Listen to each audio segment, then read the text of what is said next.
I'm Lord Mayor Adrian Schrinner. It's my pleasure to be able to join you to open Queensland Theatre's 50th anniversary exhibition, and also to be able to support this special event through Brisbane City Council. Queensland Theatre has been a thriving creative hub for 50 remarkable years, always working to ensure Brisbane's creative workforce is strong and that residents and visitors have the opportunity to experience and participate in high-quality cultural activities. When Queensland Theatre was first established in 1970, it was the first professional theatre company in the state. Since then, it's helped our local industry grow and flourish, fostering the careers of some of the country's most talented artists. And it's not just those on stage either. There are so many outstanding creatives, technical crew, and even arts administrators who have toiled away behind the scenes to produce more than 500 productions over the past 50 years. Your passion and sheer hard work is a testament to Queensland Theatre's success and longevity. I hope you enjoy reminiscing and rediscovering your Queensland Theatre. I do remember the first production, The Royal Hunt of the Sun, because that was big excitement for the city, a new theatre opening, and the staging was brilliant with the enormous sun that opened up. When I was 17 and I auditioned for the company, did this spot, walked out feeling just so awful, I cannot tell you. And then all of a sudden I got a letter saying, hello, you've been invited to join the secondary school's touring company. Straight out of school at 18, I was on the road with a company at that time headed by Murray Foy, who incidentally was the first education officer ever appointed. So Alan was fanatical about education, about getting it in schools, getting the new audiences coming up. Alan was a fabulous guy, he was incredibly clever, and exactly the right man at exactly the right time at exactly the right place. There was a degree of disappointment among local theatre entities when Alan was appointed. It diminished and became unimportant because of Alan Edwards and his personality and his commitment to the way he was going to run this. He did run it very much as a repertory theatre company. So there was a core of people that you got used to seeing on the stage in main shows. He did a musical every year, so everyone came in. Everyone came in, and from that, extraordinary numbers of people developed their careers. When he was appointed, the board wanted him to get started straight away. So there was that sense of, okay, I've got all of these young men and women. They're going to have to learn how to be professionals. And because there'd been no training school, NIDA had been going since 59, but anyone who'd gone to NIDA from Queensland was probably working somewhere else and so had left the state. So Alan was determined that he was going to use Queensland artists. Barry Otto, Geoffrey Rush, Peter Cowitz, who was not long ago here in Death of a Salesman. It goes on and on and on. And Alan was very committed to trying to enact the charter of a state theatre company. I'd been away at drama school in the UK for 3 years, nearly 4 years. And when I came back, suddenly there had been a professional theatre company established while I was away. And that for me was thrilling. And for people like Geoffrey and Carol and Billy and Geraldine Turner, all of these young artists in Queensland, there was nowhere really to work. It was all fairly high-level amateur. And so what Alan Edwards, the founding artistic director, decided to do was to start each year with a musical. And so it was a big cast. Oh, What a Lovely War, the first one, 16 actors, 12 men and 4 women. There was no cross-gender casting. We rehearsed at the old St Mary's Church Hall at Kangaroo Point in the blistering hot January sun with lots of dancing and singing and running about, and it was quite arduous. And sold out the house, sold out the season.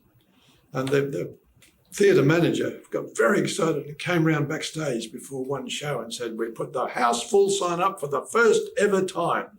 What it then led to was really Alan's realisation that they had to have a subscription scheme, because we followed it with a fine show, a West End London success called Hadrian VII, about a 660-seat theatre. You mentioned playing to 19 people. It's not a great feeling.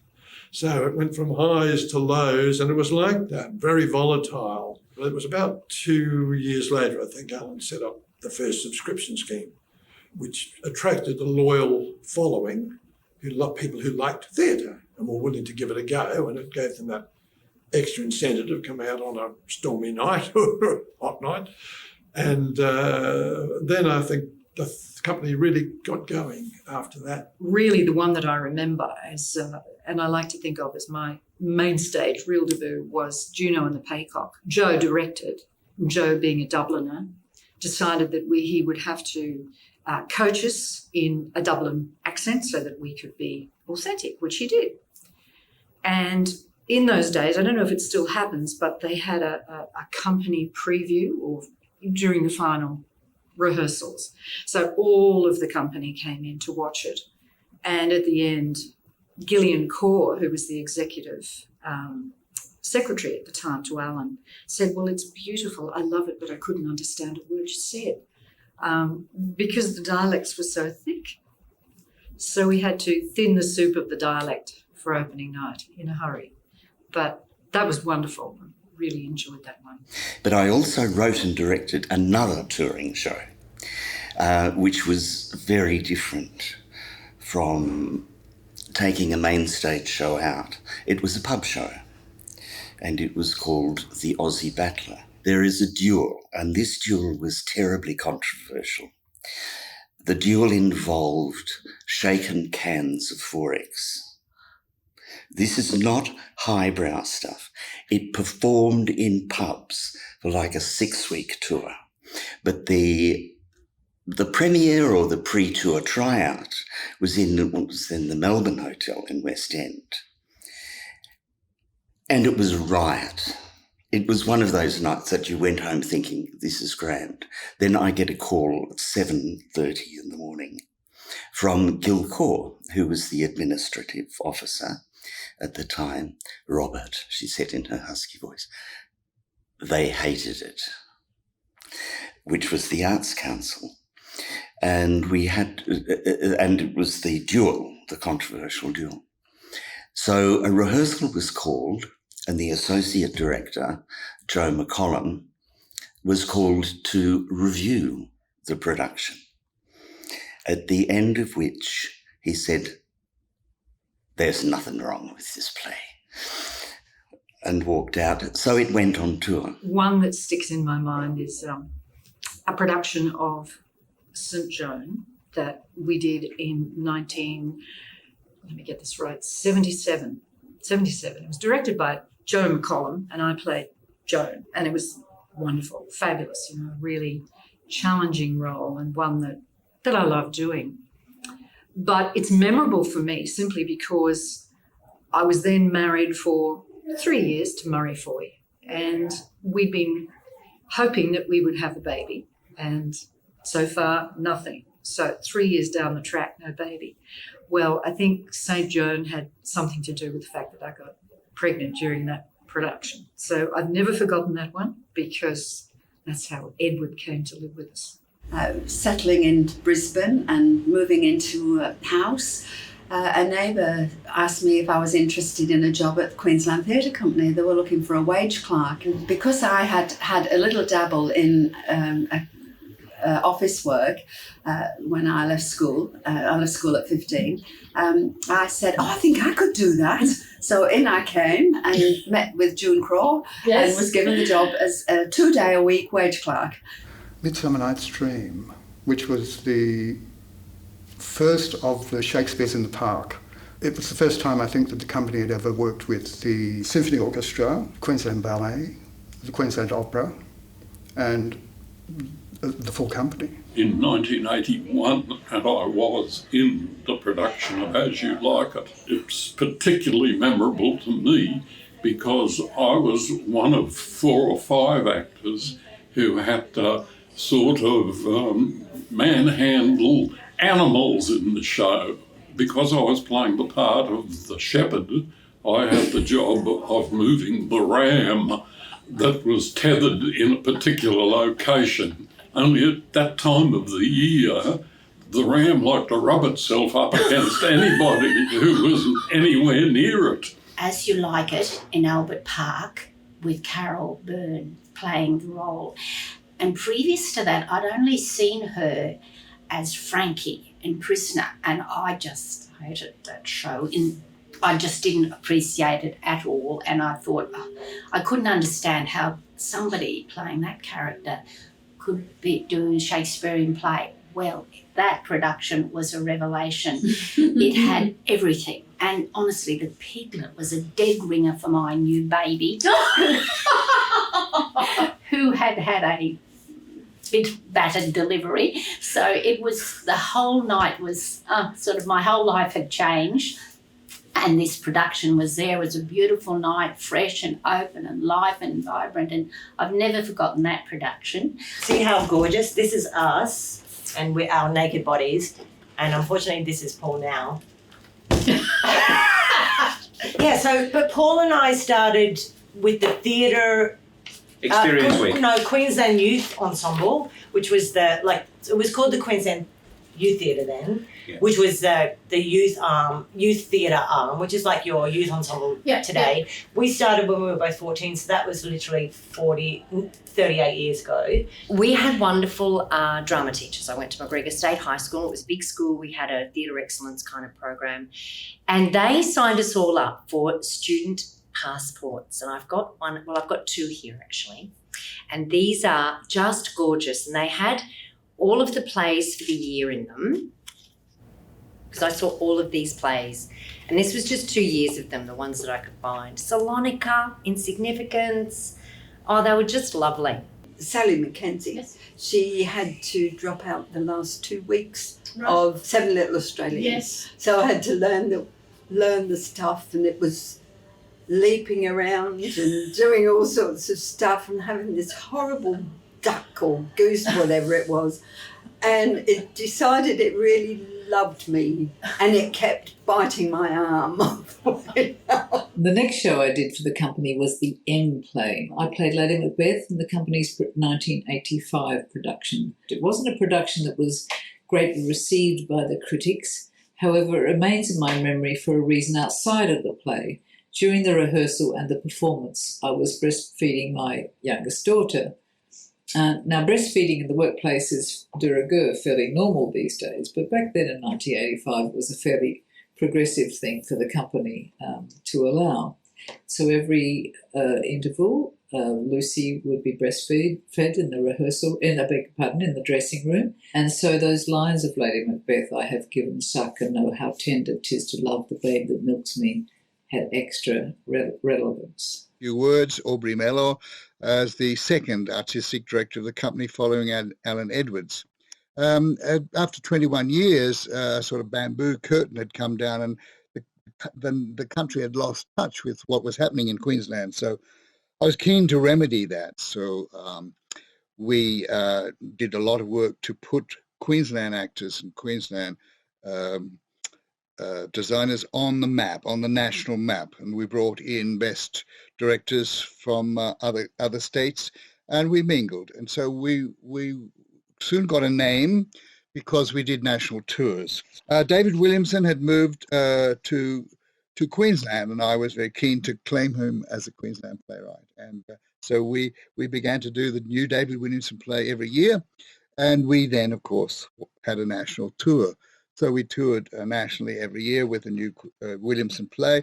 And thanks to David, we were able to, from that income, the box office sales, we were able to actually commission and do a lot of things that we couldn't otherwise afford. So I was commissioning new works, and we did Australian plays for 21 years. The Queensland Theatre had done no Australian plays, so I had plenty to choose from. And I was mixing the quality of the best from all over Australia with the best in Brisbane, and they were so good. They were incredibly impressive actors, actually. And we toured with Naupaka right up the north coast of Queensland. We served the state very well, and that was an important part of being a state theatre company. I took that very seriously. I've been asked to talk about my favourites, and I've run out of time. We commissioned and created a new work to celebrate Oodgeroo Noonuccal, Kath Walker's wonderful poetry, and her as a Queenslander and an Indigenous person. And we created one woman's song, which Janet Robertson directed, with a lot of physical and music, etc. And it was Wesley Enoch's first job after graduating from QUT, and of course Wesley went on to further the fame of Queensland theatre. And I wish you well. I congratulate you very warmly, and my very best wishes to your new artistic director, Lee Lewis. Just the sheer sort of spectacle and the sort of the enormousness of the event was when we did the story of Gilgamesh in the quarry at Ashgrove. Geologically, you just happen to have recorded in the walls of the quarry this most sort of cataclysmic event that occurred there 232 million years ago, where a massive amount of molten magma came in from underneath the crust and pushed its way up into the metasediments, or the sediments that existed there at the time. And the quarry is literally on the interface where that happened. You could trace the line across the face of the quarry where that was happening, so that the setting was quite spectacular. And then the show itself, purportedly one of the oldest stories known to mankind, and told in these surroundings with real flame, and we had lights up the top of the cliffs, and you could see the show from Redcliffe, and it was an event that was I enjoyed a lot. It was in 1988, and it was Les Liaisons Dangereuses, and it was my dream come true. All I ever wanted to do when I was, a teenager was be an actor, but I was so shy and so lacking in confidence. I didn't think I ever would be able to be an actor. But the other thing was I wanted to work with the Queensland Theatre Company. That was my dream. It was my dream. So when I got Les Liaisons, it was unbelievably, and I was euphoric. Happy 50th birthday, QT. I first came in contact with you in 1991 when as a school we went and saw The Crucible at Suncorp Theatre.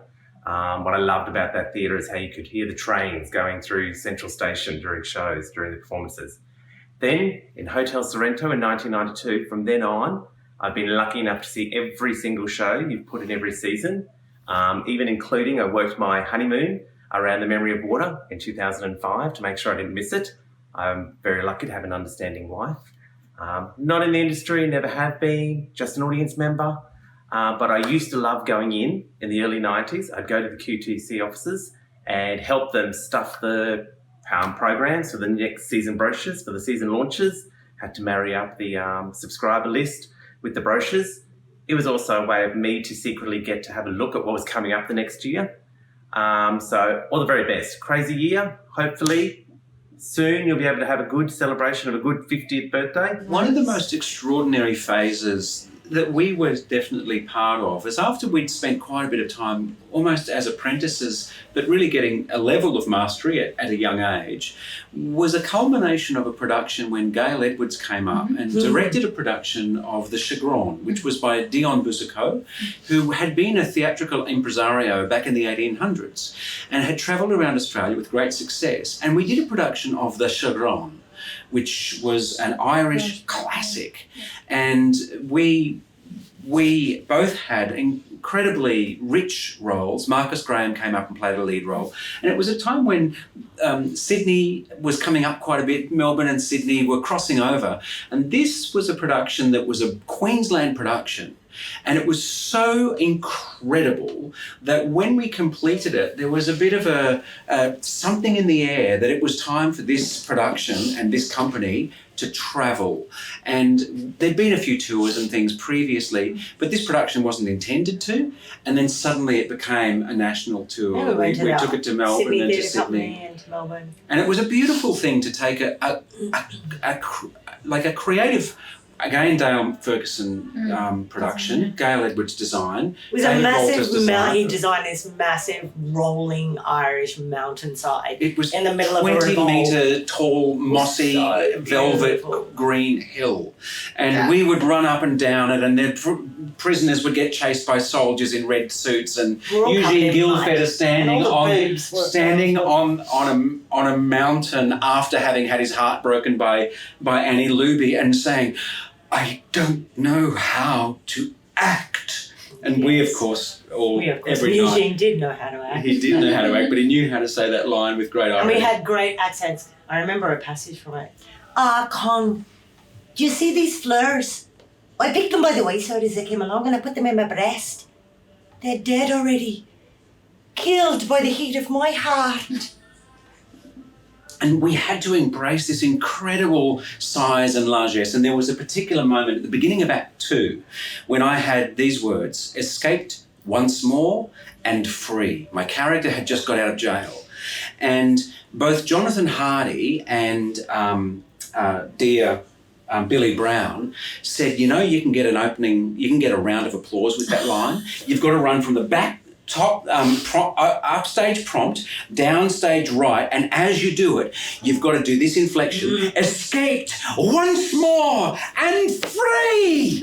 And put your hands up in the air and then keep your hands up and you will get a round of applause, and it bloody well did. My ambition on arrival at Queensland Theatre Company all those years ago was to create an atmosphere in which people could work at their best. I wanted the company to be the best it could be. I also wanted it to be a healthy and happy company.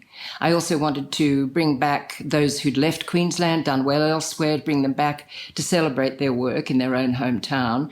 And I also wanted to argue to government for a purpose-built 500-seat theatre, because I had to open the Playhouse. It was just newly built, and we were losing the Suncorp, and we needed a theatre of that size. I think my proudest achievement was leaving the company in a much healthier state than it was when I arrived. It flourished during the 3 years that I was there, and I would have stayed longer. I was invited to, but Sydney Theatre Company was waiting for me. But I think that's my proudest achievement. Of course, opening the Playhouse with the production of The Marriage of Figaro with Geoffrey Rush and Billy Brown and Jennifer Flowers and all of those wonderful older Queensland actors, that was a very successful event and quite memorable. I'm very proud of the musical I commissioned, The Sunshine Club. Wesley Enoch wrote the book and John Rogers the music. Well worth a revival. It was much loved. There were some wonderful productions. It was all together a very happy time. And I wish the company, of course, the very best in the future. And may you all grow up, you young Queenslanders, to be wonderful theatre makers and run the company yourselves. The most memorable play with QT was, for me, The Sunshine Club by Wesley Enoch. And that one, it had everything. We sang, we danced, we got to wear these amazing costumes and, sort of transport us back in, post-war type of era.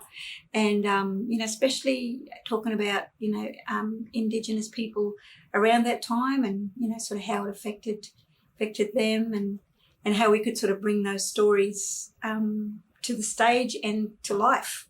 So that would have been my favourite. The one I've never forgotten was one that I was in, and it was Summer Rain. And the reason I've never forgotten it is because there were so many wonderful people in it, and it was written by Nick Enright. And it was such a thrill for me. I mean, I'd been associated with the company. I'd done all the schools programs and a lovely thing called Maud Madam Butterfly. That was Summer Rain was, I think it was Robin Nevins' first production here. And everything was pink. It was wonderful. Nick Enright wrote it, and I had this beautiful memory of him who was just, you know, like this icon for me. And I'd read all of his plays, and here he was in the rehearsal room, standing up and singing through all of the songs, just belting them out. Love comes down like summer rain, you know, you've got to do it like this and get into it. And I just thought, wow, it just blew my mind. Here I was thinking, you know, I'd done all these, worked in the business for about, 10 years at the time. And I'm thinking, oh, I'm never going to do Shakespeare. And then all of a sudden I was offered a part in the Julius Caesar as the soothsayer. And then of 18 cast, and I got ragged about it too. Of 18 cast, 4 people got mentioned in the review, and I was one of them. And then in the Meet the Audience night, one guy got up and said, I've seen many productions of this, but I have to say, Leif Charlton as the soothsayer is the most powerful soothsayer I've ever seen. And everybody, you know, we're here now, we're all up on stage in a line, and I'm right at the end, and I got 17 or about 20 heads go,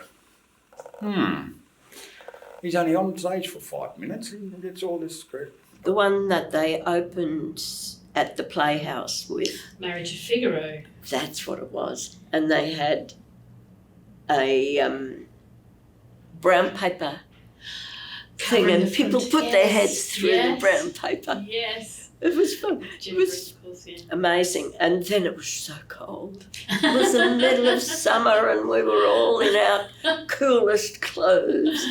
And it was so cold we hardly clapped. We couldn't wait to get out. And my aunt, who I took, had a jacket with a really warm one. She was the only one that wasn't freezing. We're all sitting there like this, you know, it just got colder and colder.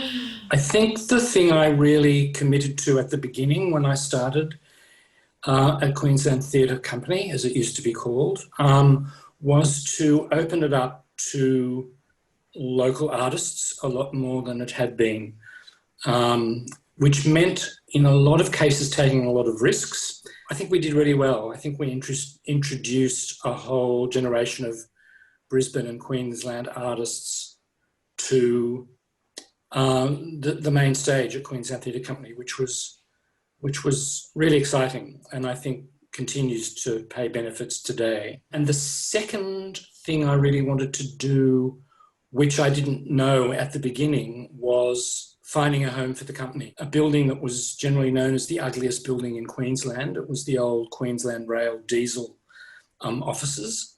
And the government generously renovated them to a basic level and built us a rehearsal room, which was as big as the Playhouse stage, which we didn't have. That has continued to grow and expand and morph ever since then. And it's so wonderful now to see what that rehearsal room has become, a fantastic theatre space in the Billy Brown studio. I think my fondest memories were shows like The Venetian Twins, which apart from Mitchell Butel was a local cast and which completely sold out and was a massive hit for us. And The Crucible at the end of my time there, and Pygmalion, which featured all Queensland casts and were huge successes, and I was really proud of them. One of my favourites, though, too, was Venetian Twins. That was in 2004, and I was the judge in that, and that had always been played by a man, of course. But Michael cast me as the judge. I said to Michael, how do you know that I can sing that song? How do you know I can sing anything? Because I'd never sung for Michael. In fact, I used to love doing musicals. So anyway, Michael arrived, and we all went into this room, the cast, and he sat at the piano and he doodled around, and one by one he called us up, and Michael must have said something to him about being nervous, because as I got up and walked towards him, he started to play Old Man River and all on the piano, and that, of course, and that was terrific. That was fine. That sort of broke the ice. And then he got me to sing a bit of the song, and he said, that's good. He said, I don't even have to transpose it now out of the baritone. We'll just play it as it is. So I enjoyed that. I love being in Venetian Twins. Pygmalion is actually my favourite play. surprise, surprise. So that one was really important for me and drew together a lot of the people from this company that I've known and loved and cherished over the time as well, and admired. That story of the transformation of what changing your attitude to voice. Not changing your voice so much, although that does happen in the show. Eliza's voice changes, but it's about changing your attitude, your whole approach to the business of speech. Yeah, so probably the Orphanage project was a pretty remarkable project, and for what it was trying to say at the time, well before any of the inquiries into institutionalised abuse had commenced, or before any of those really confronting kind of moments of having to look at our past and what we've done to the First Nations people, to vulnerable child migrants, to children who, were in the foster care system. So yeah, it was pretty remarkable work. Jump cut to 2009 and the School of Arts by the multi-talented Billy Brown. We were on tour and performing the show at the Civic Centre at Biloela. During the play, there was a play within the play. In the play within the play, rocks were thrown on the roof of the performance. During the actual performance of the School of Arts, some rowdy people outside started to throw rocks and stones on the roof of the Civic Centre during the actual performance of the play, while we were on stage and had to adjust our vocal level. It was art imitating life and life imitating art. The one that had the most impact on me was The Goat. I knew from a very early age that Carol was a brilliant actress because she made me forget that I was watching my little sister on stage. But in that one, The Goat, actually when I came out afterwards to meet Carol, I burst into tears. It was such... I asked her if I could read the script after that, and I found the script had no impact on me whatsoever. So I'm quite sure it was the chemistry between Carol and Barry Otto that made it such a fantastic... yes, that has to be the most impact of any performance anywhere ever. As a stage manager, my favourite show working on was Bill and Mary, because I worked with the lovely Bill Brown and Carol Burns. It was like a masterclass in acting to watch these two incredible performers and how they did this dance to bring the story to life. Queensland Theatre Company show that I've never forgotten would have to be The Little Dog Laughed. And that would be because it was the first main stage show I got to light with the company back in 2010. Being my first Queensland Theatre show, I felt very nervous. So much so that when I got into the theatre, I sat down to start plotting with Michael Gow. Now, by this stage, I'd lit about 100 shows and I just felt nervous. And at our first break that we had, a little drink break, I turned around to Michael and said, Michael, I'm sorry, I feel very nervous right now. I feel like I'm not myself. And he just says straight back to me, you've done this before. How's this any different to working with anyone else? And in that moment like that, it just completely reassured me and completely gave me faith that, yes, I could do it. And I went on to create a great show. We collaborated well together and he invited me back again next year for one of his final shows in his final year. Hello, it's Wesley Enoch here. I think my first experience with the Queensland Theatre Company was going to Theatre Experience Week and Theatre Techniques Week back in the mid-80s. And it kind of set me on a path in many ways. By the time I was doing my first professional acting gig, it was in 1993 with One Woman's Song. I was teaching at what became the youth ensemble, was Brolgers at the time. My first big writing gig, Sunshine Club, was at Queensland Theatre Company, and running the Queensland Theatre Company for those years that I did. Goodness, when was it? It was big, and in many ways the biggest challenge I had was to think about what it meant to be the Queensland Theatre Company, what it meant for us to be reflecting us. As a kid had grown up in Queensland, grown up in Woodridge, it was a big thing to be in charge of all of that stuff. So I'd really hoped that to get as many local artists and to commission as many local artists as possible along the way. Some of the biggest challenges are, you have to reflect the whole community and not just what you want. You've got to balance out the the sense of the expectations of the audience, of sponsors, of donors, of the expectations of the form, the national role, all of that kind of stuff. So that's really kind of big and important as well. I think my proudest achievements were some of those big commissions, some of those really important things that happened. I think about the relationship with Dead Puppet Society. I think about, a show like Brisbane by Matt Ryan. Obviously Ladies in Black, which was fantastic to see get up and happen as well. And of course Black Diggers, which I think, if anything, it was one of those shows that changed the way we saw World War I and the centenary that was happening at the time. The next 50 years, I don't know. I'm sitting here in Times Square, corner of Broadway and 46th Street, I think it is. And I'm touring the world and doing bits and pieces. And I've just come from watching Naomi Price do her New York debut in a piece called Yanks. And I think that's something I hope for as well, that the Queensland Theatre Company, working on a national and international level, that how that all kind of works. That we are distinctly us, distinctly Queensland, but also we travel the world and we are artists of renown throughout the world. And it's at this point I just really want to remember Bill Brown, who during my time, he died, and also the wonderful Carol Burns. And there are so many people, Helen Mays, people who passed on, and we will remember David Page. We will remember them because that's who we are. We tell stories about who we are and where we come from, and that's something that's important for all of our society, and that we tell it sometimes on a international stage.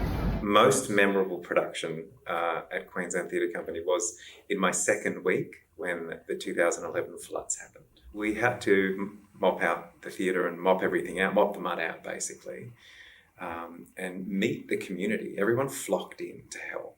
So suddenly I was working with all the tech crew and incredible workshop staff, and just everyone was level in the same way in a crisis like that. So I had a very extraordinary entrance into the company, and it was very memorable, and it was incredibly heartening to see how Queenslanders got around each other, how the artistic community bonded with each other and helped each other out.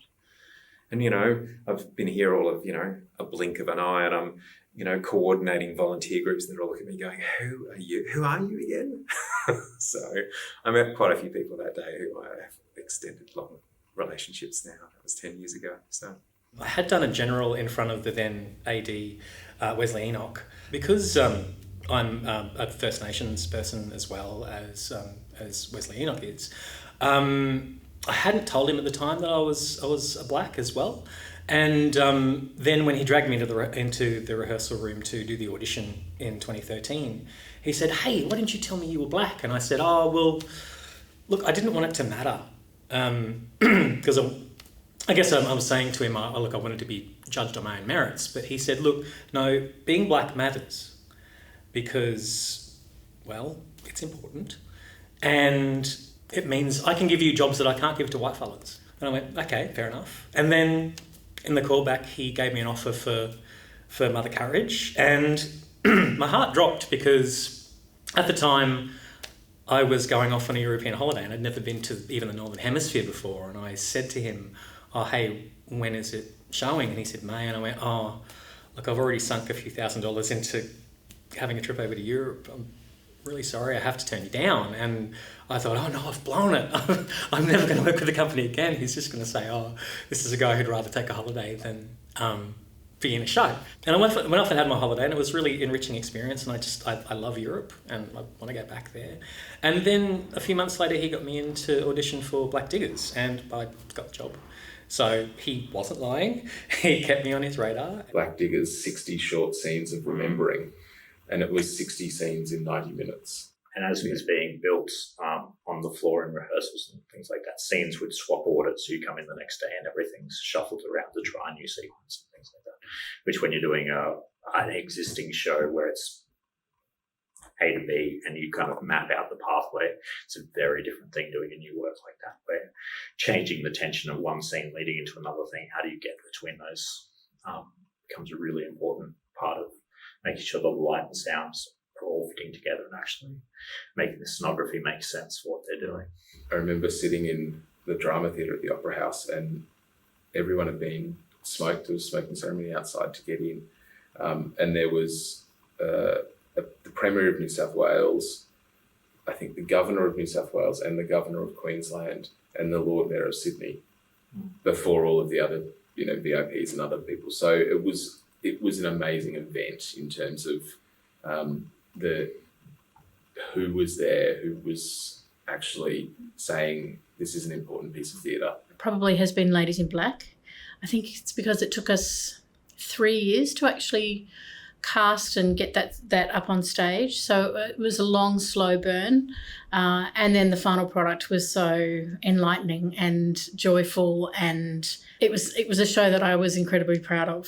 Then there was the China incident, which was a one-person show that Dan Evans directed, and it was the hardest thing I've ever done in my life. It was a marathon.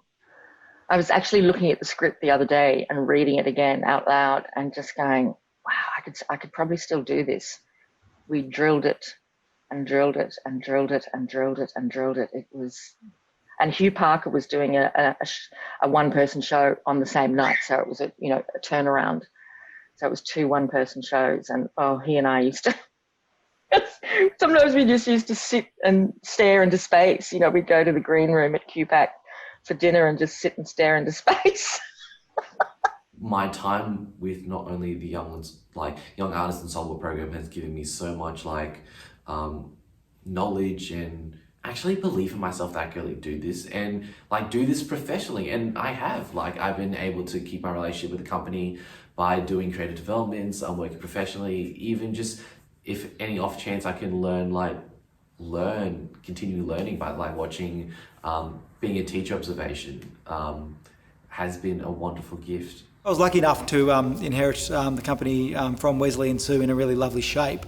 So in a way, it was quite easy and quite clear. So in terms of the wonderful work that had been going on in terms of Aboriginal and Torres Strait Islander storytelling, I was interested in growing that to the next generation of both stories and artists. So shows like My Name is Jimmy in terms of the first Torres Strait story, an artist like Nakia Louie in her version of an Octoroon, and reflections of kind of contemporary Aboriginal identity like City of Gold. In terms of the company's touring and getting around all of Queensland, I was interested in premiering works outside of Brisbane, specifically in Cairns, and also having a kind of permanent employee presence in Cairns in Isaac Drandage. And finally, in terms of the kind of company's youth and education programs, stretching those to more places and also stretching the age range of them. And then, as I mentioned, assuming that position of national industry leadership, but in particular in the creation of new Australian stories, and we really wanted to make the company the national home of new stories. Barbara and the Camp Dogs. Oh, really? Recent one? Yeah.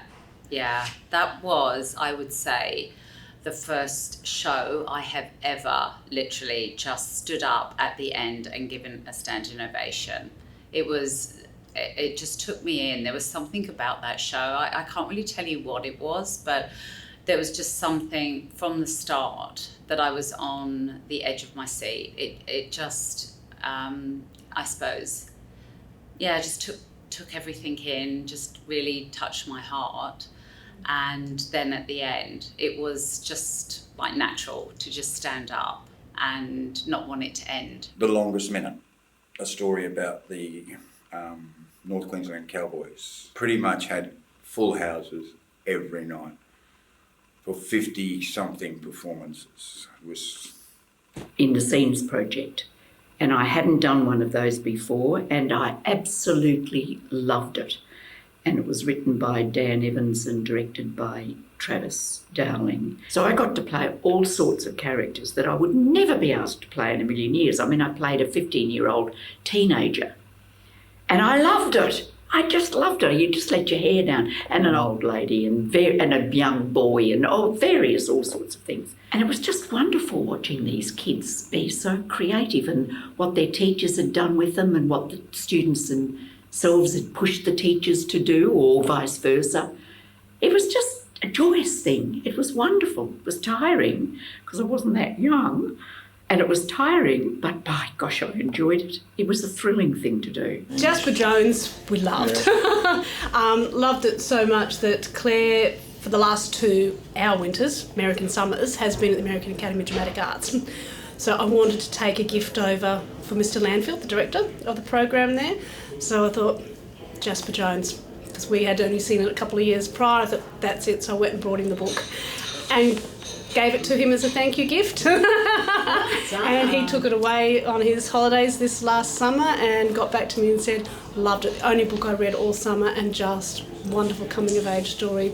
Culturally, I think a country, a city, needs theatre.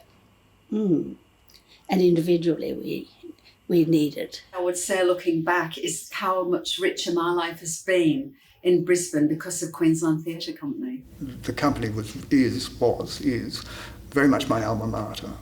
I would like to do a love song to the company because they gave me a career. They gave me opportunities which, goodness only knows, were wonderful. And the number of other people that has happened to as well. It's always there in my thinking about my theatre, what theatre is to me. It's my home. It takes everyone to get a show on.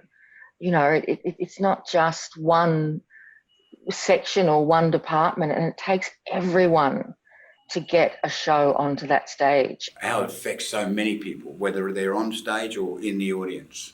The evolution of Australia's cultural identity. Aboriginal culture is slowly being mixed into the Australian identity and its cultural evolution, if you know what I mean. I sort of get this maternal thing, with people that I've known since they were at college, and they've done their first show here, and now away they go, We get to, for the year and a half, however long the production is for, sometimes longer, that we're there, we're live, we're getting that instant feedback from the audience, and just theatre companies, there just should be more of us or more of them, and, we should be making great theatre. Hundreds, most probably now, thousands of people have had their start with the company. They've developed with the company. They've now gone on to national and international careers. And the important thing is that the company is still here. You look back over 50 years, just what has been achieved. Sure, the number of plays that the company's done, but the amount of lives that it's touched and the difference that it has made. I remember when I was chair, Michael Gow would say, theatre changes lives. And it's a big statement, but it's absolutely true.